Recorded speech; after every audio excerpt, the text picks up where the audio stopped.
Hi there, I'm Jason Ball, and this is Life After News. Tamsen Fadal anchored at Pix 11 in New York for about 15 years. And one night on the air, for the first time, she experienced a symptom of menopause. You're going to hear about that coming up. And then in 2023, she decided to step away from the anchor desk to focus full time on menopause and raising awareness and destigmatizing it. She has a documentary out. She wrote a best-selling book, How to Menopause. It's a fascinating conversation. So here we go. How to menopause. So you had an amazing TV career. You worked in Pittsburgh, Orlando, Charleston, Philadelphia, and New York for a long time, which is a major accomplishment. Oh, thank you. Thank you. I appreciate it. But then in 23, you decided to step away. And I feel like that was a decision that you did not make lightly. Was that the case? Yeah, no, I did make it lightly. They were really great to me, and I had all reasons to stay. But, I really had something kind of gripped me about this time in life and this place and menopause and midlife. And it was important for me to, to see what I could do with it. And I wound up doing a documentary and a book, and still very deep into the advocacy.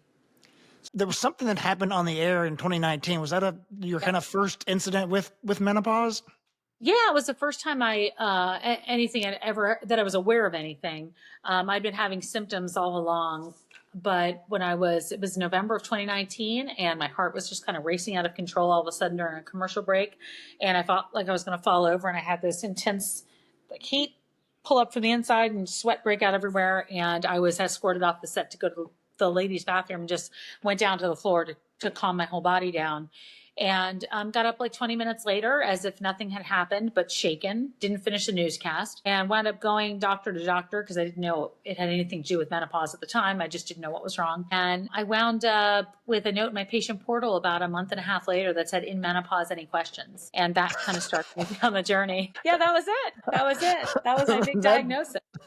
That's pretty blunt and a pretty unusual way to find out. Pretty clear. How old were you? No mincing of words. How old were you? I was 48 when it happened. I was 49. I was 49 when I got that. Yeah, in my patient portal. So right, the average age. Yeah, everything was pretty normal. Yeah, everything was a normal.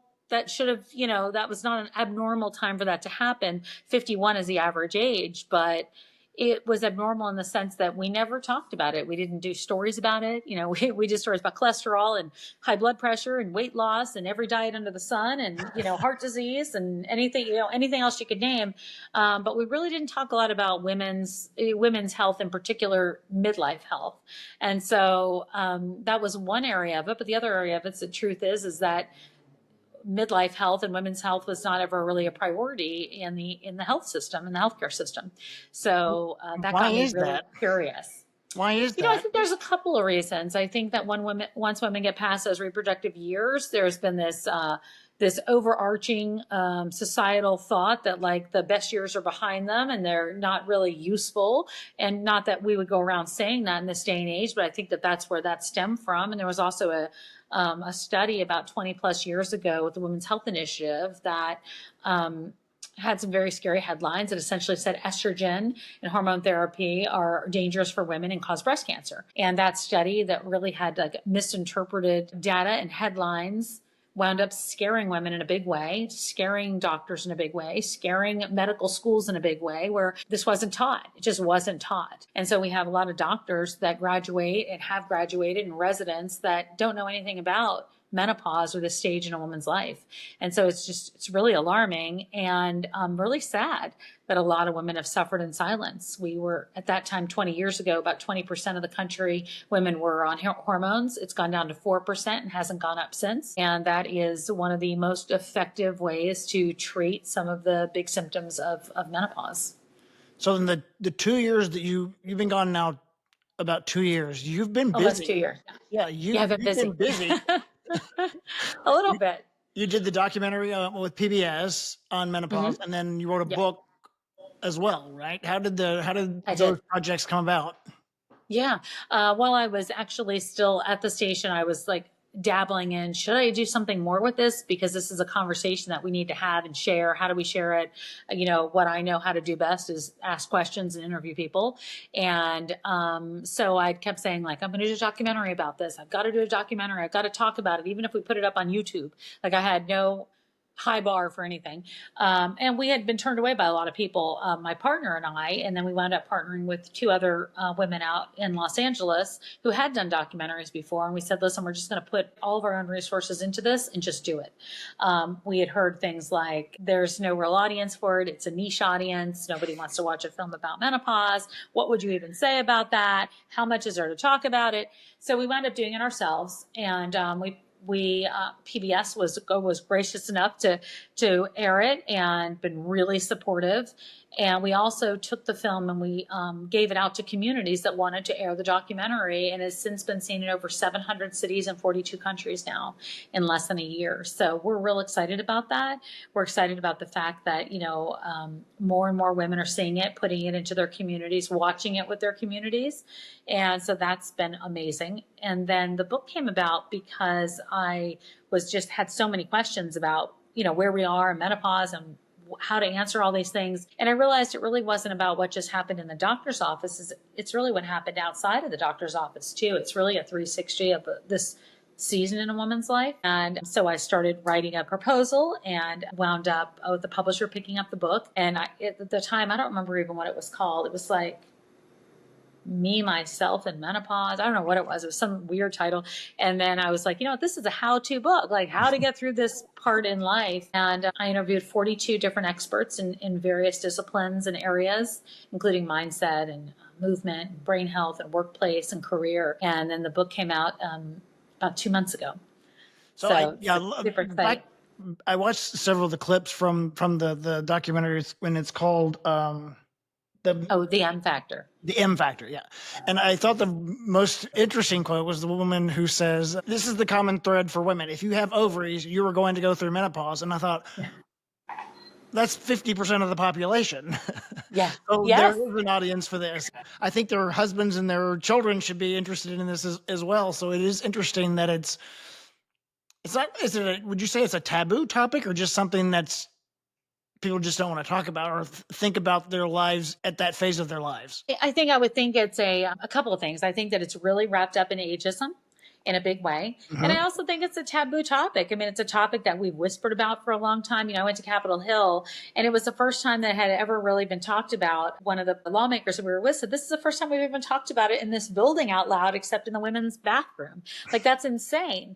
And so I do think it's wrapped up in a lot of that stigma. And I think that the taboo part of it has been because we're like, oh, we don't want to age. And as well as I do in television, it was always the older guy sitting next to the younger girl. Like, that's it, and that was what it was. And that was really kind of what I always thought about my career too. I was like, oh boy. And I would like to say I left TV as the older woman sitting next to the younger guy anchor. So kudos to like television changing in a big way. But I would say that came with a lot of ageism and a lot of people thinking like women's best years are behind them, and like this is just what good anymore. And so sadly we didn't talk about it, and a lot of women have suffered in silence, and a lot of women have gone through years in the workplace just suffering through the symptoms and hoping nobody finds out. And I thought that was ridiculous, and so that's where I got very vocal about it. And then I just couldn't stop talking about it. And I heard a lot of people saying like, this is going to ruin your career, what are you doing, like why are you talking about menopause, it's like such an ugly topic. And I can't even imagine anybody ever saying that about puberty or pregnancy or any of these other areas, or men getting older. And so I just couldn't stop talking about it. Well, I think that's amazing because, as I think life is different. I'm in my mid 50s now too. And I think life is different now than it was when our parents were our age. We don't even think about being old or being older. I'm in my second career now. I hope to work for a while longer, but so I don't think we just think about ourselves. And so thank you for, bringing this and being the advocate for it. I think that's amazing.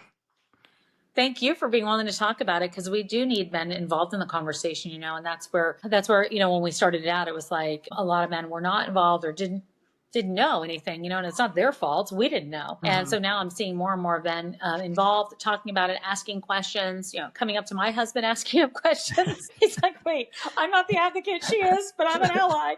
He doesn't even know what to do. He's like, I don't know the answer. But I really think it's important that we have everybody talking about it, because it is something, whether you're working alongside a woman or you're married to a woman or your sister or your mother, or somebody is going in your world is Mhm. going to be going through this. And I think to be able to help point those things out and be able to be aware of those, like what better way is there to care about somebody than to show that you understand and see them. One of the other thing I thought was interesting about the documentary was this notion that there's a neurological or a brain connection. Not to say women are crazy with it, because No. we definitely want to not that, but there is some actual science about this now. Sure. Yeah, sure. There's this U-shaped curve that Dr. Lisa Mosconi, a neuroscientist, who's actually, just so much research on Alzheimer's, dementia, on menopause, and just talking about that menopause brain, and that actually is the name of her book. And she was kind enough to write the foreword for my book, How to Menopause. But she really dives into that to look at what happens to a woman's brain. So when we say things like, "Oh, I've got," like I can't remember something, or why did I walk into this room, or that name is right there, or that word is right there. We have vocabulary for that now, not medical vocabulary, but brain fog. So Mhm. now we're able to normalize those conversations where a woman doesn't feel like there's really something wrong, or there's anxiety or there's rage. Like all those things happen as our hormones are dip. And what she shows in the film is that we kind of start here in perimenopause, like on this very even scale, and we kind of dip, and then we come back up to the other side of it, and oftentimes we come back to around the same area or a little below where we were pre-menopause. And so I think that's encouraging. I definitely had that brain fog. I definitely would go on the air, look at a word in the teleprompter and totally skip it. If you were listening closely enough, you'd be like, I don't know what, maybe I just heard that wrong. But it's a scary thing. And I've heard so many women say, like, this has happened to me in a conference room, or it's happened to me at work when I'm trying to give a presentation, or it's happened to me when I'm talking out loud to a classroom of students. So it's a real thing. And we've had women kind of, slug through it and suffer through it. And so I'm hopeful that with this kind of vocabulary, these kind of conversations happening in the workplace, that we can make some of those changes that are so important. So I thought it was also interesting that testosterone is useful and can be helpful in it, but there are challenges with that too. Sure. Yeah. Well, all women have testosterone. It's not just a male hormone. And there's really not that male female hormone, but there is no FDA approved testosterone for women. So for example, I use testosterone, but I have to use a man's testosterone. And so what would normally be a sleeve of it or a tube of it, I have to use a tenth of a dose of it to be able to use that. But testosterone, for a low libido has really been helpful to me. And it's something that a lot of, doctors don't talk about. And so we're trying to get more awareness about that. And then obviously, hopefully one day get one for women, because that's, again, makes no sense. Right. So the challenge, my understanding, is it comes in a ketchup package, Well, and there's a couple of different versions, but yeah, there's a ketchup package and there's a tube of it, and you have to squeeze out your amount, which is that makes no sense either. right, So because you have to you just can't use your really measure dose. it out. You're supposed to use a tenth of the male dose, but you can't really Yeah, divide yeah, it out because it's a yeah. ketchup It's a package. How mess. do you get a tenth of the package out? Exactly. Or you can get it compounded, but then and there are some good compounding pharmacies, but that's more expensive. And also, then you've got to make sure that whatever's compounded is compounded with the right doses. And insurance doesn't cover it. And so I hate to be the naive one. I'm like, why? Why is this not approved for women? These are the questions. I mean, honestly, women weren't even part of health studies until the 90s. It doesn't even, or mandated to be. So when we go back and we start asking those questions, a lot of the things that we're using today weren't even, women were not part of those groups to be tested on. And so I think that, we have a lot of making up to do. We have a lot of things that were never answered or looked at. And I guess I feel like, as somebody who's in the media, I go, oh, I have even more, responsibility to say why, and hopefully we get those answers with some of the ways that we have to do that, whether it's with the book or whether it's with the documentary or whether it's with social media, of continuing to ask those questions and advocating for the women that are out there. We have 1 billion women in this stage in life throughout the world, and educating them so they can find the right practitioner that's educated is is what my big lens is right now to try to make that happen in as many ways as possible, and at the same time educate those workplaces too, So because that's what we can do as women.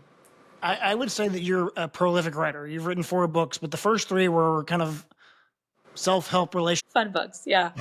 Yeah, more dating and relationship books. So this one, though, How to Menopause, it must have taken a lot of research to come up with this Yeah. book.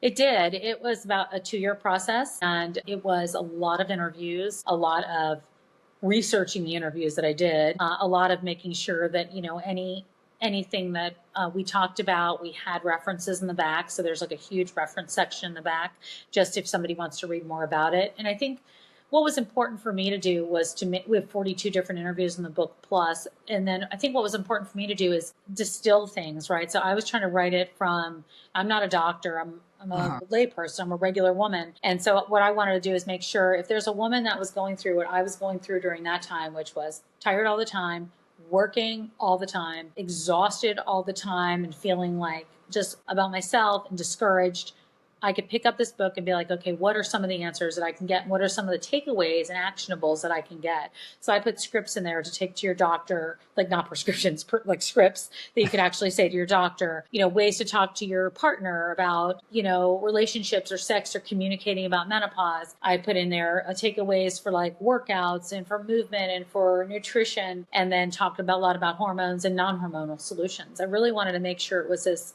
what to expect when you're expecting, but what to expect when you're not expecting, guide for women so that they could have that reference. And I guess you never lose that journalist, like who, what, where, when, why. And that was really what I knew my why. And then I wanted to make sure the who, what, where, when, and how was in there.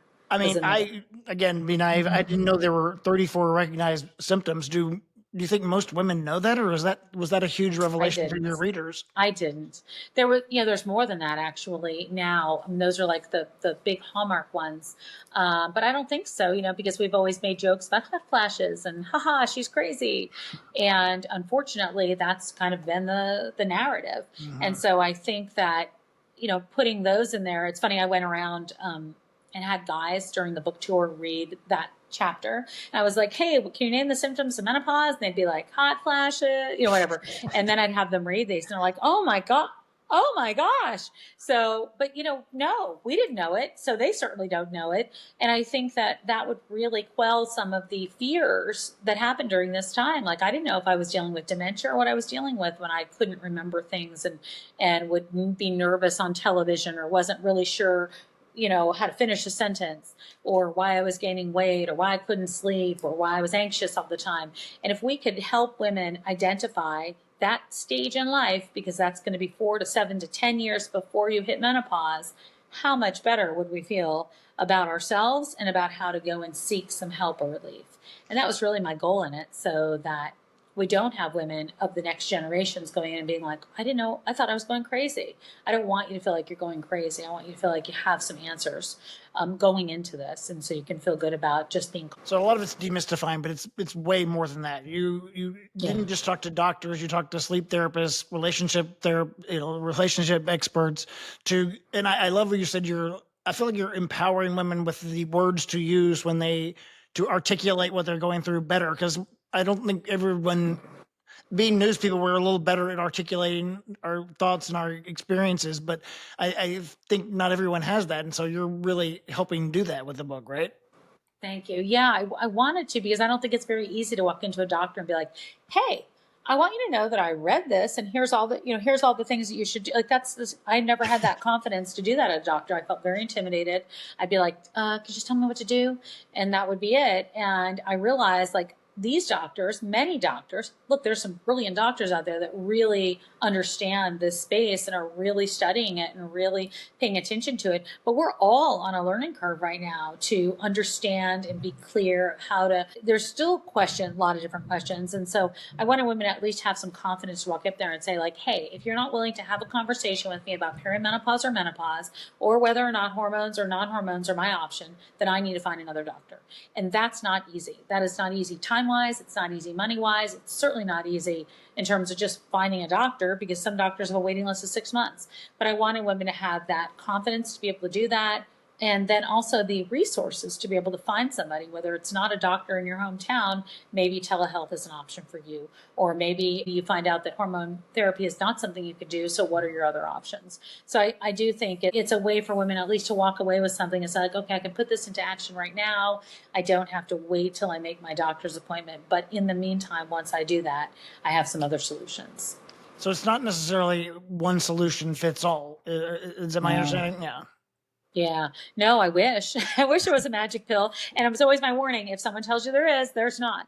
But, it really isn't a one size fits all. All women go into menopause at different times in their life, with a different kind of intensity that lasts a different amount of time and has different symptoms. So you need to know a lot about this topic to be able to be aware of it. And that's why I listed, I was like, do I really take the time to list and explain all the symptoms? And I really thought it was necessary because what I might say brain fog to you might not make any sense. And, understanding what low libido really means, or understanding, what a hot flash really is, or night sweats, that, we don't use these words every day. And so I think it was really important to just try to explain it and simplify things that I needed simplified for me for a long time. And so being in news all those years really helped simplify, right? Takes a very difficult or a study and simplify. And that's what took a lot of a time for me to cross-reference and reference and cross-reference and then find experts for each thing.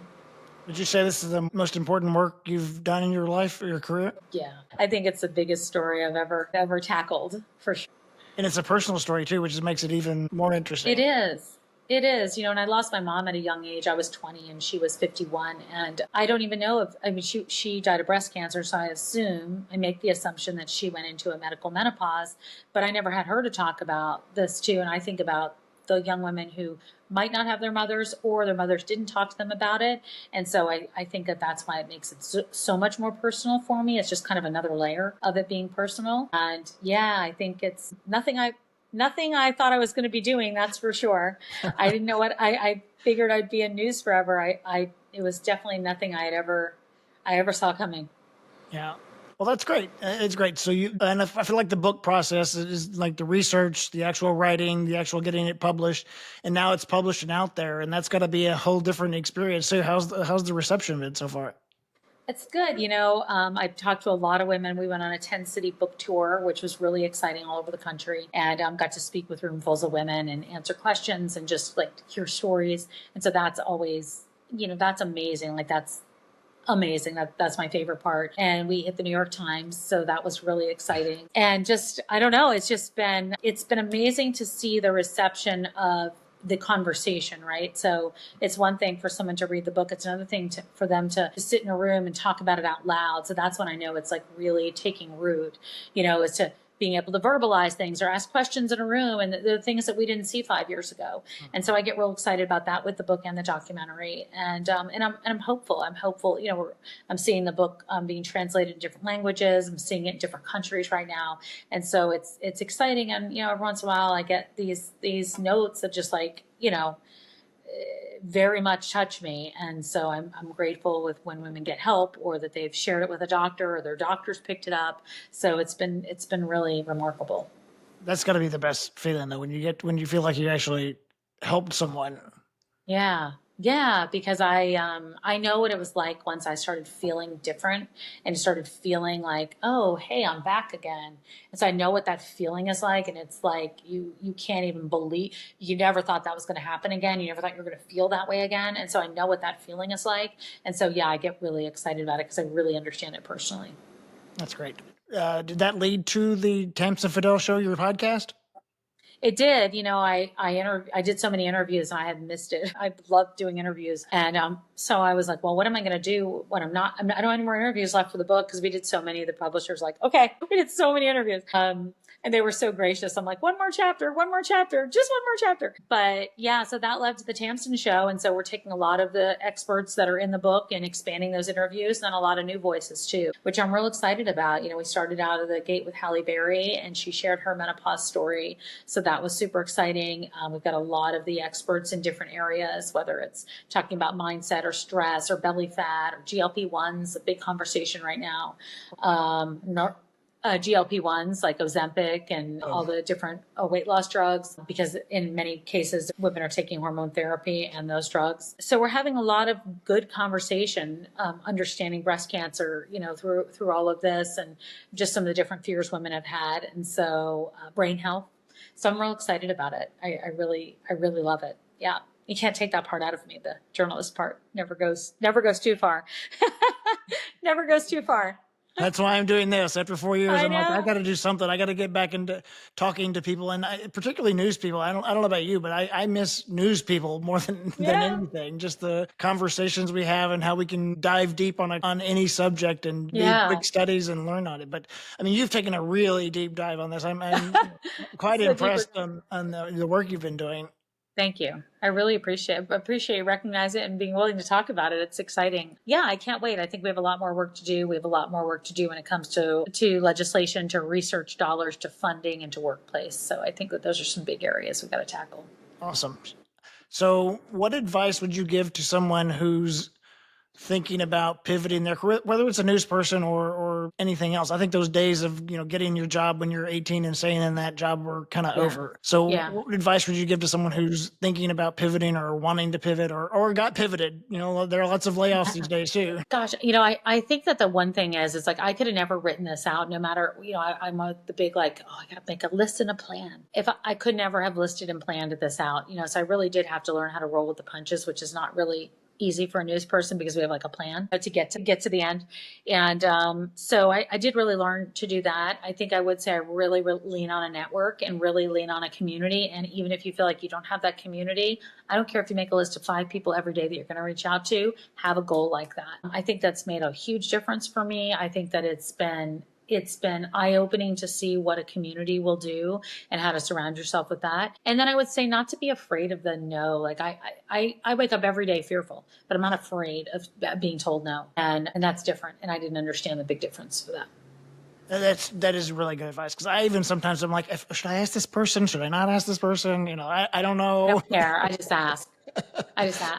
The worst thing they can say is no, and it may hurt your feelings for a few minutes, but you'll get over It's it. the worst. It's the worst thing, and it's not that bad. Well, okay, so let's back up to our news viewers, our news journalists. What advice would you give to a young journalist who's starting out or in that first or second job? I would say learn every single medium. I wouldn't just rely on broadcast. I wouldn't just rely on TikTok. I wouldn't just rely on Instagram. I would learn all of them, and I would equalize them in a lot of ways, because I think it's really important to be able to reach a lot of different people. And that's the only way you're going to do it now. It's very different from when I started out. But I do think there's different stories to tell. And I mean, when we started, I was like, hopefully a story would break and hopefully I would get to go cover it. And now I feel like there's just this whole wealth, of people out there that can share stories that can really be impactful. So I think that that's exciting. I would also say that, again, I would ask for anything and to do anything. And I would do it all. Like I used to shoot football games for $25 extra a week. So like I did everything. I didn't even understand the game very much. They just said, follow the ball with the camera. And that's what I did. I would take advantage of as much as I could in terms of experience, and I wouldn't be above anything. I never thought like, oh, I can't do that. That's not my job. I really always wanted to like learn everything so I could understand as I got older. And I didn't even understand how that was going to benefit me. But as I got older and got into New York, I understood the job of the assignment editor. And I had respect for all those different people. And I think that that's really important. For sure. One of the things I always told people was learn to edit, because you never know when you're going to be able to need to edit something. And I learned to edit on reel-to-reel machine, tape to tape machine. And I never really learned kind of digital editing until now. Now I'm doing all this on my own. Oh, that's great. That's great. What do you like to edit on? Do you like to edit on Final Cut? What do you like? Do you like to edit on? I can use Final Cut, but actually this program that I record on has an editor in it, and it's it's great. Easy. Yeah, that's awesome. The technology is remarkable that I can actually. I know, it's amazing, isn't it? It's so amazing now. So what else? What's next for you? I'm trying to decide whether or not we dive into another project in terms of film. I'll probably do another book, but I don't know how quickly, because we're still out there with this one, and I really would like to get this in as many hands as possible. And then the podcast is full out. We're doing an interview a week right now, so we film quite a bit, and then we do a lot of social media too for advocacy. Yeah, I wanted to talk about that because you have a huge Instagram following. How did that come about? And what was your advice for someone who's trying to grow their influence on social? Yeah, I would say to be who you are and not try to do what everyone else is doing. I think that if you can take down that wall, that filter wall, and that's really what I had to learn how to do, because a TV was always, you weren't talking with somebody, you were talking at them. And when I finally realized how you talk with somebody, it was so much more fun and easy. And I learned so much, I know. And so I think that that's important. I think it's important not to be perfect. I think that, like, if you're doing that, you're wasting time. I think that, be aware. It doesn't always have to be like, here's what I'm doing next, like, talk to people like, what do you want to learn? I think that that's what's really, really important. And I think that that's what we started doing. I mean, mine was, about like the lessons I want to learn when I was younger. And then it was about menopause, and it was just like having the conversation. And that's really how we built the community there. And so I get real excited. I mean, I love talking to the community. I learn a lot from them. They help me write the book, honestly, pick the title, pick the colors of the cover. And now I meet them out in person all the time. So it's pretty cool. And it's what I like a lot. I don't remember a time before social media now, actually. Well, I do. I remember the tape to tape reel. That's great. Are you still doing a book tour, or is that?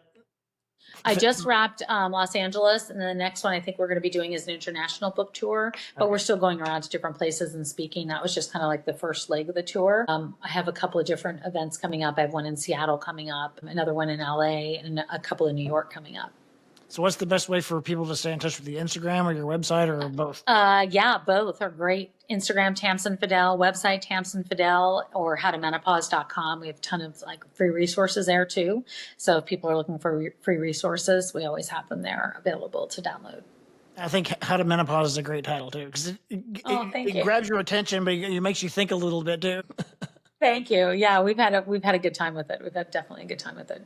Well, I wish you the best of luck. Thanks for spending a little time with us and giving us some insight into your life after news. Thank you. Thank you. All right. Have a great day.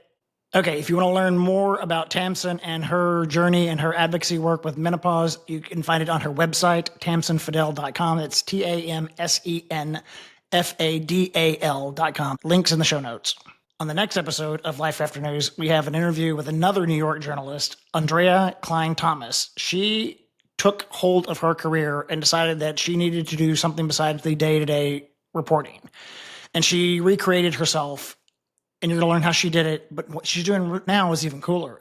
She's helping other journalists redefine their narrative so they can transition from news into other businesses. I love what she's doing. It's so helpful, and it's perfect for this podcast too. So you're going to learn a lot about that. Can't wait. And if you haven't subscribed, please do. Apple Podcast, Spotify, iHeart, wherever you listen to podcasts, we're there. Please subscribe and follow us. Also, you can watch the video versions of this on YouTube and our YouTube channel at Life After News. Please subscribe there. That's very important for you to subscribe. You can follow me on Instagram at Mr. Jason Ball or at Life After News Pod. New episodes drop every Tuesday. If you like the show, give us good reviews and share with a friend. Thank you.